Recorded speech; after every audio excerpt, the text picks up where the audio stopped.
ସକାଳୁ ବାହାରିଲେ ଆଜି ମନ୍ଦିର। ସୋମବାର ସକାଳ ହବ ଆଉ ଶିବ ମନ୍ଦିରରେ ଯିବ ଏ କଣ ଚଳିବ ଜମା ନାହିଁ। ସେଥିପାଇଁ ମନ୍ଦିରର ଶାନ୍ତ ପରିବେଶରେ ପହଞ୍ଚି କିଣି ଦେବି ସେଠି ଦୀପ, କାହିଁକି ନା ମନର ଆଶା କରିବେ ପ୍ରଭୁ ପୂରଣ। ଇଏ ଥିଲା ଆମ ପ୍ରସିଦ୍ଧ ସର୍ବେଶ୍ୱର ମନ୍ଦିର। ମାମୁର କହିବା ଅନୁସାରେ ନମେ ପାଦୁକାଇ ମୁଣ୍ଡରେ ମାରୁଛି। ମୁଁ ବି ଆଉ କଣ ପାଇଁ ଡେରି କରିବି, ଭକ୍ତିରେ ଦେଖି ସେଇଆ କଲି।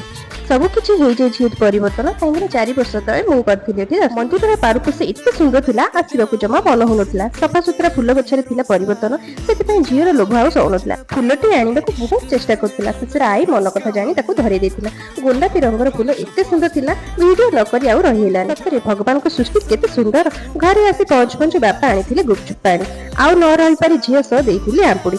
ମାମୁଁ ଘରକୁ ଆସିଛି ବୋଲି ଝିଅ ଗୋଡ ଆଉ ତଳେ ଲାଗୁନି। ବର୍ଷେ ହେବ ଗାଧି ନଥିଲା ଭାଇଟି ମୋର, ସେଥିପାଇଁ ଝିଅଟି ଘଷିକି ଗାଧି ଦେଇଛି। କେମିତି ଦେଖୁନନ୍ତି ଆମର, ଆହା ପୁରା ଗୋରା ତକ ତକ କରିଦେଇଥିଲା। ଏଇଠି ଦେଖ ଆମର ଗାଁର ଏକ ଛୋଟ ଦୃଶ୍ୟ, ସେଥିରୁ ବାହାରୁଛି ସୋରିଷ ଶସ୍ୟ। ଖରାବେଳେ ହୋଇଥିଲା ବିନା ପିଆଜ ରସୁଣ ରୋଷେଇ, ତାକୁ ଖାଇ ମୁଁ ଯାଇଥିଲି ଶୋଇ। ଜୟ ଜଗନ୍ନାଥ।